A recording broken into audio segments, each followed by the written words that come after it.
Right,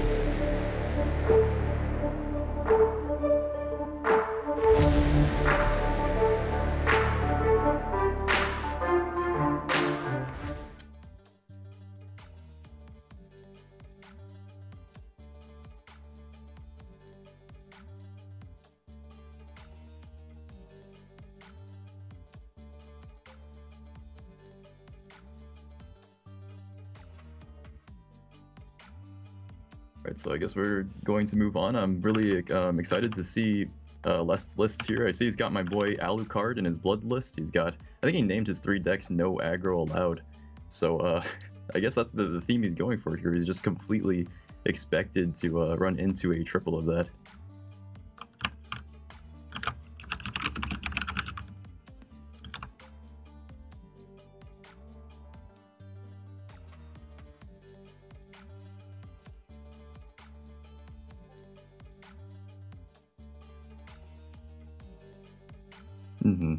Other than the list that we see there of just like trying to work against aggro, I guess for the most part this is stuff that we've been familiar with casting up to this point. Burn Dirt alongside Mid Shadow, things that we've seen the whole time.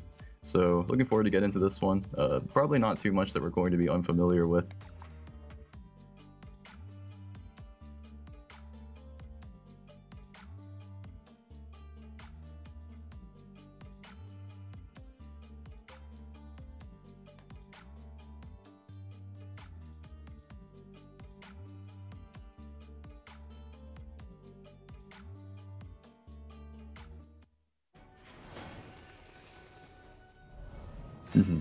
It seems that we're actually having some difficulties hearing Envy here. Sorry about that. Anyway, for the time being, while that gets fixed out, we'll see where we can go with this. So Lest is going to be playing his Shadow list first, the one that had a good solid couple of anti-aggro techs, but we'll see if that's actually enough to handle the Dirt Burn situation that we've been casting up to this point, seeing really that lists like Burn Dirt just handle themselves so fine that really, unless there's a list that can figure out a way to outspeed it, do you have a plan against the Magic Illusionist, it just ends up not really working out in the side of the other player. Especially being on the play here, Gengur's got this solid curve, able to just work out into that Magic Illusionist, cycle it out with the Witch's Cauldron. Fortunately, Lest, when you're on the draw, you're in this situation where like this 1-cost, 1/2, the body that you play as quickly as you can still just ends up being a value trade for the opponent, so potentially not the best spot for him to be in. Able to put down right, much that could be really build. bad. I don't really know if that's gonna be good for him, but sorry about that. I have no idea what just happened. But yeah. All good, all good. As for like, so how do you actually see this matchup going? I don't think we were able to really get or hear much of your thoughts about it before, but we've seen Dirt Burn quite a bit. Ever since you said that one word of like Burn Dirt, Dirt Burn, how do you not say Burt Dern like somewhere in the middle of that? But, I thought I messed up. Yeah, before I said Burt Rune, Burt Dern. I did it before also. I did it then right there. It happens. It's so good. But anyway, sorry to interrupt my own question for you. But we've seen these decks a lot. How do you think this one's gonna go? It's, I asked you this question earlier. I thought you ignored me. Something happened with my sound, and I was lost in the void. But I don't know how this matchup goes at all outside of, Dirt Burn having just an exceptional matchup against just about everything, especially if it tries to go for the mid-range strategy, which we see Shadow is. So. So sorry to have caused that misunderstanding, but I think right now we're in this situation where, as I was like trying to develop a second ago, where when there's a Magic Illusionist that's developed and there's sigils coming down and there's no actual real set of tools for Lest in hand to actually deal with it, he's got triple Demon Eater for his development plays here. It means he both can't take advantage of Magic Illusionist to get rid of Gengur's sigils, and also is taking damage from it every turn. Right, just like you said, the Illusionist is very difficult to get rid of for just about everybody. I mean, Haven could banish it, but that's not... actually, Rune could as well, but that's not in Shadow at all, so he's going to have to deal with that as being a consistent thing, and then once Ether comes down, it's... what do you even do, though? So would you say from this position, like, I guess Lest is now working towards Death Press Ictor, which is a really, really good, really strong curve to have on 6-7. But how far do you think he's going to get here? Like, I feel like Gengur's already developed so much. Right. Gengur does seem to be quite ahead, and that turn even from Lest was painful, having to evolve a Demon Eater after Demon Eatering your own Demon Eater all in the same turn. I agree completely. I think Gengur's position is beautiful. He's in a great spot. Yeah, as you said, looks for more options, goes for the double Demon Eater, and draws 2 more cards that draw more cards. He draws 2 cards directly off the top of his deck, Mofu. Yeah, I think we've seen the draw 2 cards effect actually like 5 times so far. I think he has like 1 more soul conversion in this list, and that's like the last one. He's got soul conversion and Demon Eater like both in his hand still. Like he used 2 Demon Eaters last turn, and he still has 1 in his hand. So. I mean, that's just 1 soul conversion mark. He just simply drew out all of his draw options. So this is gonna be his last turn where he needs to kind of suffer through this. And there's always a worse position to be in than being able to evolve a Ceres. I mean, Ceres is a very powerful card. We harped her up, I think, a little bit last game from the mid shadow gameplay, but it's exceptional card really against just about everything, even your worst matchup in Dirt Burn Rune. Still kind of comes back there a little bit, killing the Carl. On top of that, like, we really do get to see like the power of Ceres here, because in a list like Dirt Burn, I'm like sweating every time I say the name. Like, don't say Burt Dern. Don't say Burt Dern. Don't say Burt Dern. Don't do it. Don't do it. It's like when there are cards that are specifically run in the deck, geared entirely just towards dealing damage face, just as part of their effects. That means effects capable of healing actually kind of become like a discard mechanic. It means you didn't have this effect that damaged me earlier, so the card that you used for it was effectively never once a part of the game. Right, exactly. It's and that feels bad. That feels terrible, you know? Like just your card's just taken and just like whatever, it didn't matter, right? Yeah. It almost feels similar to like when you build this giant board, you like build a great board and the dragon just like bomb it, like just whatever. Nice board, kid. Kind of like that. Nothing personal, right? Pretty much. The Saber does actually like unsheath her sword when she evolves. I actually never knew this. She does. She's a full role player, yeah. Pretty good. What do you think is the attack here? Does he get rid of the Dwarf Alchemist to deny the evolve to search, or does he get rid of the Magic Illusionist to clear the Cauldron, give him the draw, but deny him sigils? Well, it looks like he's going to go for getting rid of that card draw. The current Earth Sigil on the board, which is Cauldron, already draws anyway, so double card draw, I guess he was kind of like weighing there, was worse off than just singular card draw, right? Because you can't kill the Illusionist anyway. So if that's less game plan, then I guess that's what he was going for with that play.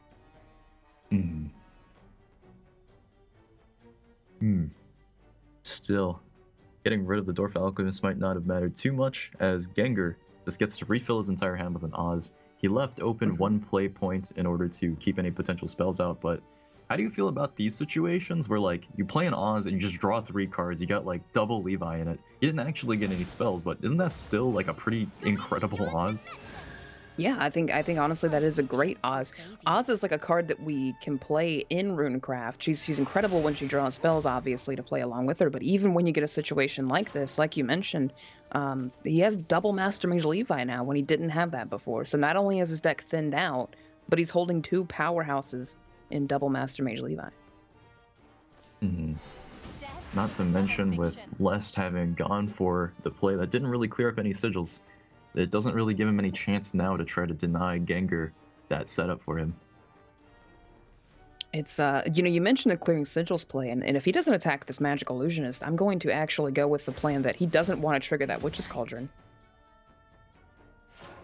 I don't know why he cares so much about that, but it seems like what he's doing. Alright. I mean, I suppose, like, once you get later into the game, maybe it's not as important to, like, leave sigils, or if you do leave them on your opponent's side of the field, late game it doesn't matter as much. He could have just played, like, an Earth Sigil or Red Hot Ritual from his hand on top of the things that consume it. But, like, in the earlier parts of the game, that's something that I see as a big part of the gameplay. Very, very, very huge part of the game. Here's that Skull Beast you mentioned last time, popping in at turn 8. Not really the best time, but it is going to gain Rush from Ictor. A very important part of Ictor's effect there. Anything played gets Rush. Mm-hmm. I think that's like one of the cheeky ways to try to get value out of a card like Skull Beast is like Ictor is such a good card. Like he not only gives you some spicy zombie boys for a cheap cost of only 8 shadows, which you'll probably have by the time you get to play him, but he refunds value back into your lower cost followers that don't really do anything off the top. It sounded like a commercial for Ictor right there. That was okay. Yeah, invest in Ictor, you know. That was I can't. Now I want to play Ictor. Where do I get some? Where do I go to get some Ictors? Where do I buy Ictors? I was actually really disappointed that Ictor wasn't like the elected shadow leader that we would get someday. But get back to the game. It's like, even though Ictor is such a good card, as I've lined out the very specific economical reasons why Ictor's strong right now, it's probably not going to be enough. It just doesn't really get less back into this game. It is. It looks very difficult to get back into this game. I mean, it's it's sad to see this happen, but Mofu, it's one of your worst matchups. What can you expect, right? Like it's a matchup that you're gonna get Master Mage Levi'd in, right? Like it's gonna happen, So there's some inevitability to the Levi popping. Yeah, there's something you go into this accepting that it's probably gonna happen. We finally see Odile drawn. There's that spicy Odile, but it feels bad. It does. Yeah, it kind of feels like you're playing Levi, but it's not Levi. So what are you doing? Exactly. Yeah, it's a lot like Levi, but it isn't Levi. It's a very good comparison. Yeah. It's literally Levi, but not Levi. One defense. But after seeing that game, I'm actually starting to just develop the suspicion. In the time that we've been casting, we've seen Dirtburn so many times. Have we seen it lose? Surely at least once, but it's not in my memory now. I think we have seen it lose. It had to have happened at least once. I agree. But I mean, now we're going to see mid shadow versus mid shadow. Probably. I mean, it's. Were you looking forward to this matchup, Mofu? I don't know if you're looking forward to this matchup. Are you? I don't know what to say, because like today is really the day that we've seen the shadow mirrors. It's like it's something that I feel like I've always seen it and compared it and how well it does against control or other aggro decks. But in the mirror, how does this work out? I'm not exactly a mid-range shadow player, so to speak. I'm not exactly a mid-range shadow main myself either. I mean, I think I remember EXO mentioning, if he didn't, I'm sorry, that Odile's great in the mirror. So so is Ceres though. So. Where we're going to really see the differences happen is I believe Gengur's list is a lot more aggressive. It's got like its win conditions lined out with the Cerberus. And like 1 copy of Phantom Hell, whereas I think less versions on the more defense. Well, I say that, but then I actually pop it open and I notice it's like kind of the same. He also got 1 copy of Phantom Hell and Cerberus. Is that like that's something you see a lot in this list? I'm like, well, I don't think it was something we saw a lot before. I think EXO's trying to take full credit for this one. He'll probably do it when we throw him back later. But the one of copy of Phantom Hell, he's been harping people forever to play this thing. And I mean, I kind of agree. It's a really strong card. I like that it's making it into a lot of lists. I mean, the only other real card that Shadows had for this longest time, I already hyped him up a second ago. Ictor is like a huge push of damage, but it requires a board to be already developed. And if you're in the like exact opposite situation where you don't have a board at all, then that's where Phantom Hell shines. And having options like that can just be so huge for this class. Those options are indeed paramount in winning. He almost had, when you see double cards next to each other, you just really hope that it becomes symmetrical in their hand. I don't know, it's like something I think about, but me too, actually. It never happens. Yeah. I mean, before a trade happens here, if a trade happens, he has a symmetrical board. Oh, stay symmetrical. Easy. Easy, yeah, every time. And I mean, why do you think they are doing that, Mofu? Why do you think even Lest having gone first, why do you think he's also trading for the board?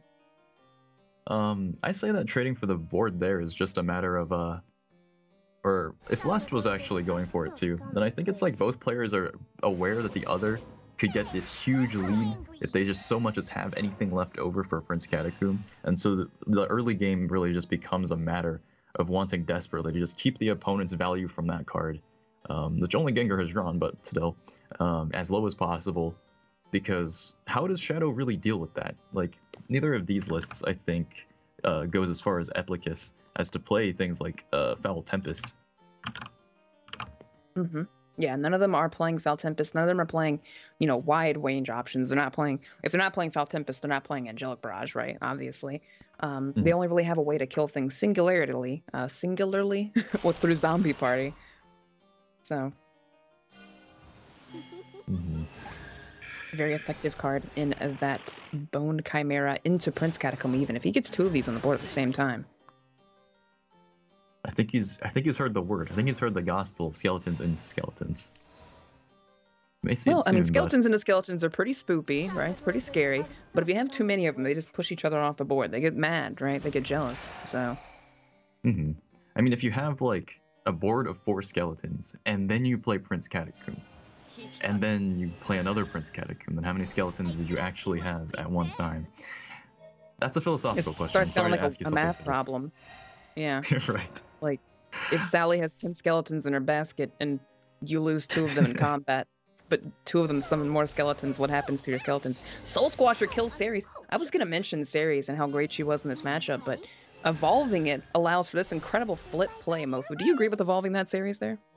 I absolutely agree with into the Ceres there. Just because, like, I think we were both looking at that while we were in the midst of our very bone-rattling discussion, but Ceres alone actually just kept that field completely locked for Gengur. If he had actually gone for the infamous Prince Catacomb into a billion skeletons, then all of those skeletons are not trading. They're going face, because Ceres' effect is just so effective. As you can see, 2 damage to the enemy follower is a clash. It's not just on your turn. The skeletons just have absolutely no way of actually dealing with that. Right, there's really nothing they can do. The effect of Ceres, every time the clash, every time she fights with something, she does 2 damage to it first, even if she's not evolved, which is actually higher than her actual attack value. She just does 2 damage to it. No skeleton can fight with that unless it evolves, and then it would die also. So, very futile in the fact that, you'd fill your board with a bunch of 1/1s and they wouldn't be able to do anything. Indeed. Though, on the bright side, we were, after going for that play with the Soul Squasher, Evolve Soul Squasher, the skeletons, I think, have like a pretty stable environment to coexist now with less board. Right, yes, they can be seen in their natural habitat now, turning into other skeletons and just sort of multiplying as the game goes on. You see the population is increasing at the moment. They're a lot like rabbits, really. Yeah, and skeletons are basically just rabbits. They have the similar biologies. Otherwise, I think all rabbits have skeletons now that I think about it. Do they? They probably do, right? They have to, right? Yeah. Yeah. That's I never thought about that before in my life, ever. That's so weird. I've never asked myself, do rabbits have skeletons? Like, the answer is very obviously yes, but at the same time, it's like, when do you ever have to actually contemplate that question? Yeah, no, exactly. Yeah. When do you, like, your science teacher's never going to ask that, right? They're going to assume it. It's obvious, but then you think about it, what does a rabbit skeleton actually look like? I need to look that up later. Hopefully a rabbit. But anyway, I think we've moved on from the skeleton phase because both players have now hit their 7 play point range. Lust already just stomps a Thane down the second he gets the chance, and Gengur is in the exact same position. He can do whatever he wants between Ictor or Thane. Both are really, really strong plays here, I think. They both could do whatever they want, but I think both of them have to continuously respect the fact that the other one could play an Ictor, and with Ictor being available to either of them at any given moment, there's no board. You can't leave a board up.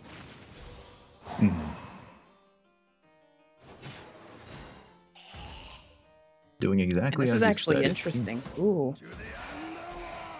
Wow. That ordering, that was almost, I don't know whether to call that beautiful or whether to call that different, but that was very interesting. I liked that. Yeah, ballet is a good one. I like that a lot. For anyone who might have missed the brilliance of there, I was actually just entranced in watching that too. Gengur remembered that his Bone Chimera had been affected by the Prince Catacomb earlier, so it was not stitched together from 2 skeletons, but 3. And so he ordered that in just the right way, where he wouldn't miss one of them amidst playing Ictor that turn. Right. He almost shoved one out of the ballroom thing, courtroom that we're in. I don't even know where we are right now, but he almost shoved one out, but he kept them all inside the room, and I like it.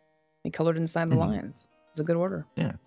Yeah. It was a perfect kind of line of play. And now that you mentioned that, I know this is like Swordcraft's like themed area, but I've never noticed how out of place that knight looks. He's standing in front of the throne. But what is he doing? Who is he? He's disproportionate to the chairs. That's what he's doing. He couldn't fit in either of those, clearly. Yeah, right. He's a giant. Very interesting play from Les, tossing his own Ictor out, eating those 8 shadows that Gengur didn't have last turn, and just probably saving this evolve even. Yeah, wow.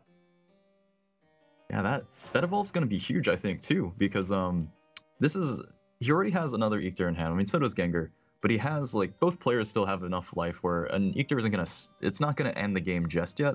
So if he can get the last laugh on that evolve and claim the board at the final moment, I think, coming soon, after they've played out all of their 7 cost cards in their power spike, then I think just having that could be the difference between being able to clear an Ictor or zombie party later.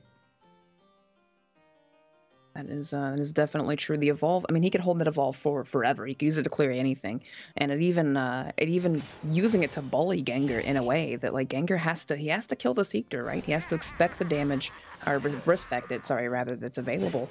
But even as I say that, he's not even going to. He's going to leave it there. Never mind. All right. That actually seems like a really risky fight to me that he didn't respect. I was completely following that line of thought. I guess he just has no respect for the 5/5. I mean, he is still at 15. He's still rather healthy. You know, shadows are not something that Lest has a lot of. So Gengar does have the higher ground at the moment, I would say. That's the case. If you're Lest here, then being given this gift of you got to keep your 5/5, then where do we actually take this? Does he want to try to, like, push aggressively as he can? I feel like Gengar might have dropped that Thane, saying, you know what?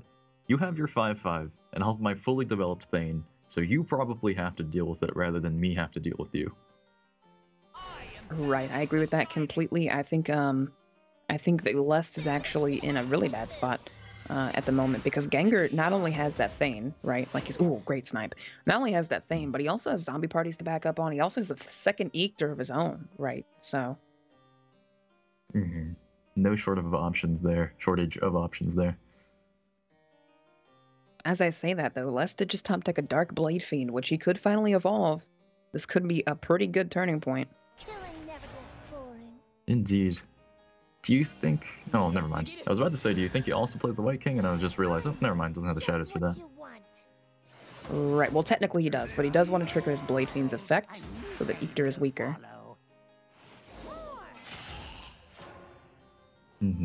Doing so, I think, especially in a case like that, it's like the choice between, do I develop another ward or do I just go for the clear here, is he challenges Gengar to say, if you don't play something that gets rid of my ward, then you don't get this super spicy trade from your Skeleton Boy into my heavily injured Ictor. Yeah, super spicy trade, yeah. One word for it. Cerberus freshly drawn. I mean, this is actually...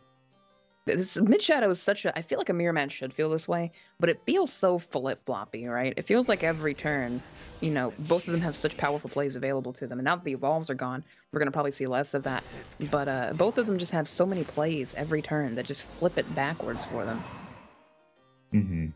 And, like, even in the midst of, like, how much advantage will, like, just swing between players, it's like every single time one really important or powerful tool gets used, the other player has to track and remember that, because it's just such a big deal. This is a battle not just between, like, resources, but also when can you commit just enough resources to get the life advantage that forces your opponent into playing out all of theirs, or puts them in a situation where they don't have enough left.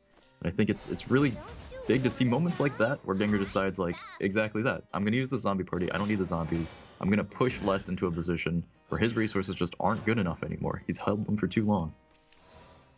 Right, exactly. I mean, we see exactly what you're saying right there in Gengar's option to exhaust the zombie party to save the White King instead of throwing it into something, even passing up on 3-face damage, realizing that's not as important as what you were mentioning, and just kind of like trying to grind less out of the game, which I think when you're low on cards, I think you kind of have to go for as much value as you can, right? That's like one of the cooler fundamental things about card games as a whole, but Shadowverse 2, where I think Gengur has actually had this very interesting resource deficiency to Les this whole time. He had less cards because Les kind of just drew out all of his draw options earlier. And then we saw Gengur actually had this huge advantage in shadows and a very, very slight, I think, advantage in life earlier. And so he decides Les, having very few shadows left, is not going to be in a position where his Ictor is going to be active, like Gengur's is. And so he uses the zombies to claim the board right there and then toss the zombie party instead. And now he's in this situation where he's the one with bodies developed. Exactly. And I mean, it's just like that constant struggle of just, I have the high ground. No, I have the high ground. I have it now. It's just, it's so back and forth. And I don't know. I love it. I love it. I do. But sometimes I also wish that one of them would get a little bit of damage in, you know? Right. I guess actually, Envy, what's your opinion on, like, how do you define interaction actually in card games? It's like a term that's used all the time, but no one actually. Oh my gosh, that's a very off the beaten question. I mean, I think if we take the literal definition of interaction and you know, when two players are forced to interact with each other, right? As in, you play a dude and I play a thing that kills your dude, right? You have the chance to interact with your opponent in that sense, or in other card games, there are different ways to do it.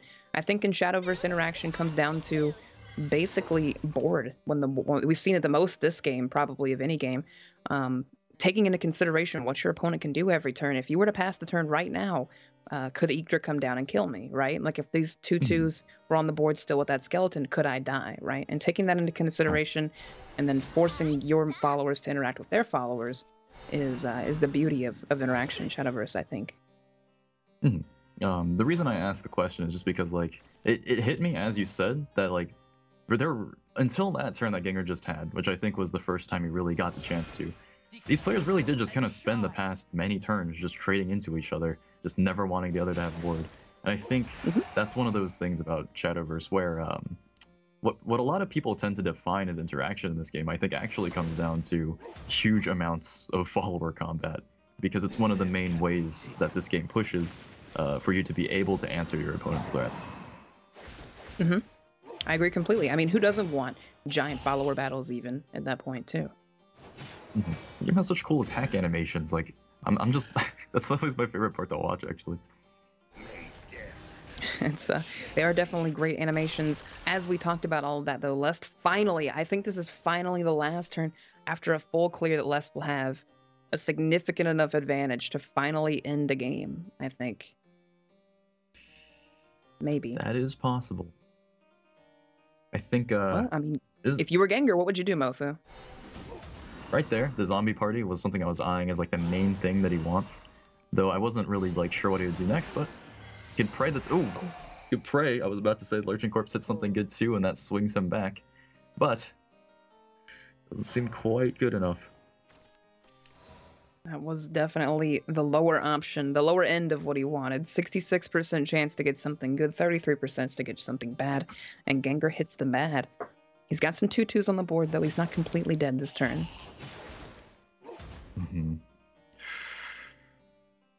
Well, I think that Lurching Corpse was actually such a big deal the more that I reevaluate this position. I am very surprised that Lest traded that Ictor, actually.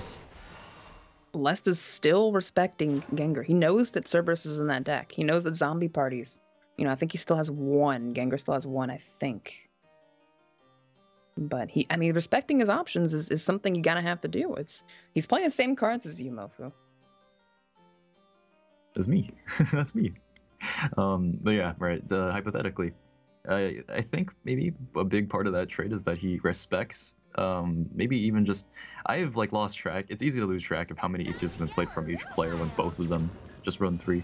But I'm thinking part of that is he really wants this White King to just stick at 5 defense, because in that position, an Ictor or most of the 4 damage tools that Shadow has just aren't going to get past it. As you can see, he had to commit his whole Cerberus pieces just into that ward. Committing the entire thing, and I think finally, after this large commitment of resources, this Death Breath, or this Phantom Howl rather, he could just use it defensively, clear the board here, and then that's one possibility. There's a couple lines here. You could use it defensively because he is being threatened for just 2 off. I would never trust that. Never. At least personally. That's not, especially when your opponent. I mean, you have open deck lists, but I don't know. Shadow can do some cheeky stuff, right? I would never respect that either.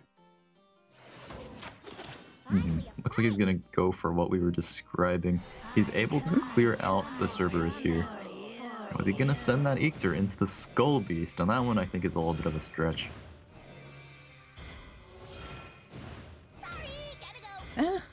A stretch or the correct line of play? I don't know. Okay, it's a stretch. That's good. Seems like it.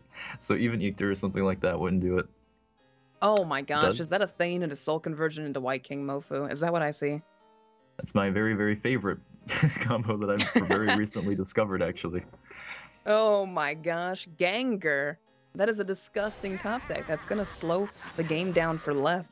Probably even just make it impossible to win, actually. I am very terrified. Not just because these cards are spooky, but also because the swing you can get off of that exact play, draw 2 cards, turn the Thing himself into 2 damage in a 4/5 ward, effectively because of the White King being dropped to 0. Unless, Mofu, do you see lethal? Oh my gosh, Les saw it and he missed it. Oh god, he went for it. The lethal there was Lurching Corpse hitting the White King. A 1 in 5, 20% chance to win the game. But he doesn't get it. Right. Considering he did have a Death Breath in hand, I'm surprised he went for it. I mean, I guess... Belinus knows where to go, though. Hoping that would hit the one of the whites to lower this damage. 50% chance for that, missed it too. His only other route would have been to not take that risk and just send Ixer in, but he really, really wanted to just end it there, probably seeing he has no card advantage left. He's lost that game now. So unless he just smashes through it and gets it right there, then he's probably just doesn't have the confidence to win the game, which explains that line of play. And he did get lucky earlier. You know, he got a lucky throw earlier, but you know, taking 2 chances in a row right there was just, it wasn't good. I don't know. I don't know if I would have gone for it. I don't know. Would EXO have gone for it?